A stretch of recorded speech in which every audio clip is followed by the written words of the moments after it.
medio poeta. Vamos a empezar con un toque que es muy simple. Vamos a empezar con el toque de yuca.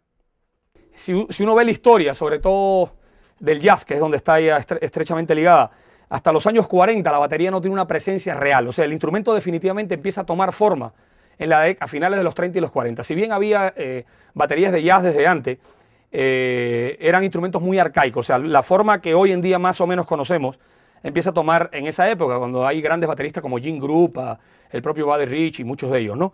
Y el mambo, Pérez Prado, siguiendo el ejemplo de la música norteamericana, automáticamente le tiene que meter la batería, que dicho sea de paso, una sensación. Hasta ahora lo sigue siendo. Y es el primer género cubano que tiene la batería como parte de su staff de percusiones.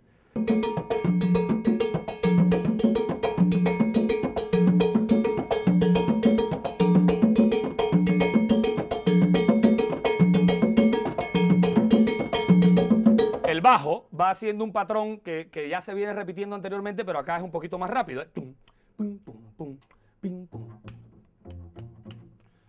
Pum, dos, un, dos,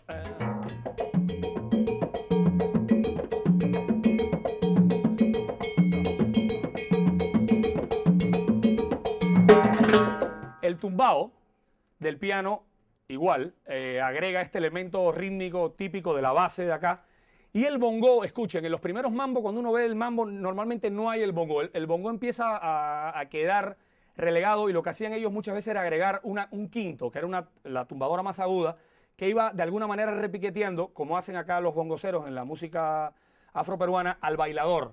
Si ven esas películas mexicanas de los años 50, ven la rumbera típica, y el del quinto marcaba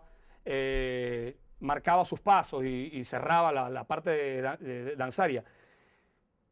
Sobre todo por el tema de volumen. Ya la orquesta de mambo era una orquesta, Pérez Prado usaba 5 saxofones, usaba 4 trompetas, usaba un trombón. O sea, el volumen sonoro ya hacía que algunos instrumentos realmente empezaran a pasar desapercibidos. La clave, por ejemplo, ya prácticamente no se usaba, la seguían utilizando los elementos del son. 1, 2, 1, 2,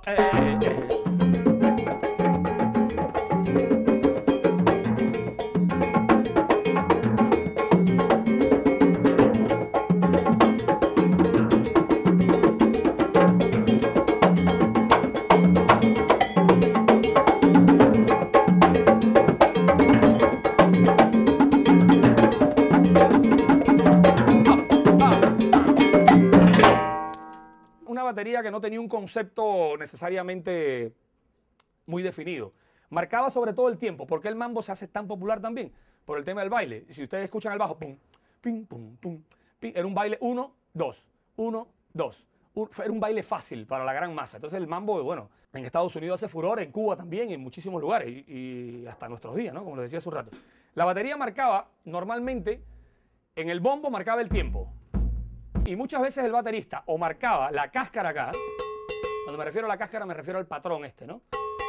O simplemente marcaba el tiempo, de acuerdo a lo que el baterista quisiera.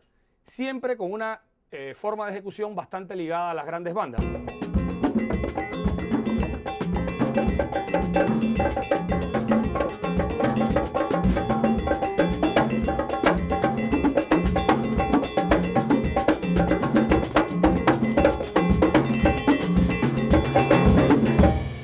De hecho, el bombo así se empieza a utilizar y después automáticamente cambia para seguir el patrón del bajo. Y hace así, 1, 2, 1, 2.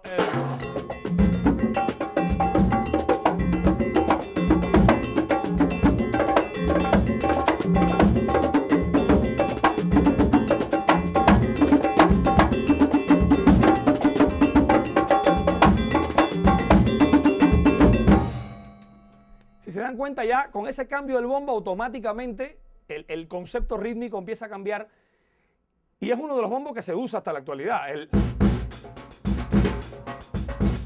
Sea en el 1-2 o en el 3-4, ¿no? En cualquiera de las dos partes del compás, depende el arreglo. Ok, ¿qué pasa con el mambo? Llega a convertirse en un baile tan espectacular que, bueno, seguramente han visto, se bailaba prácticamente como el rock and roll, eran poses y situaciones que si estabas mal de la columna no lo podías hacer.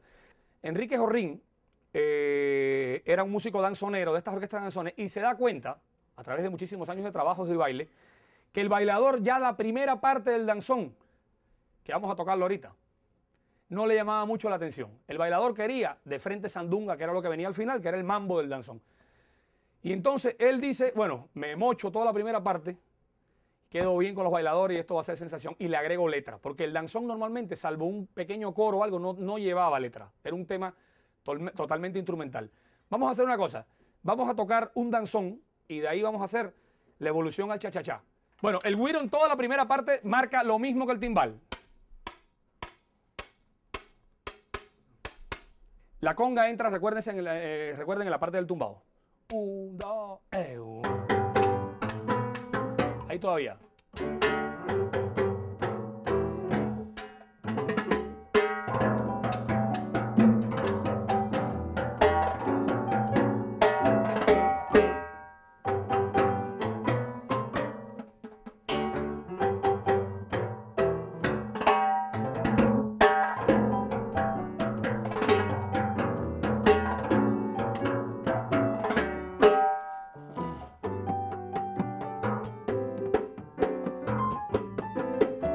Ahí back, back, back, y back, back, back, back.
Jorrín lo que hizo fue quitar toda esa primera parte. O sea, se la llevó fácil, pero inventó un género espectacular, como el cha-cha-cha, ¿no?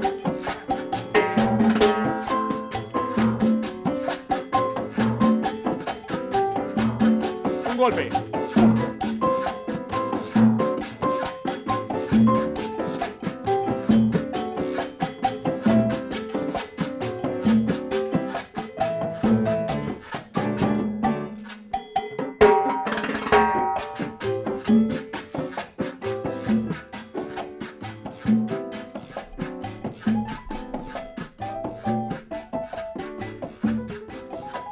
En el danzón, el solo de piano se convirtió como después en el rock el solo de guitarra. O sea, era un elemento totalmente indispensable. O sea, ver una buena orquesta de danzonera significaba ver un buen pianista, ¿no? Acá representado por Pedrito.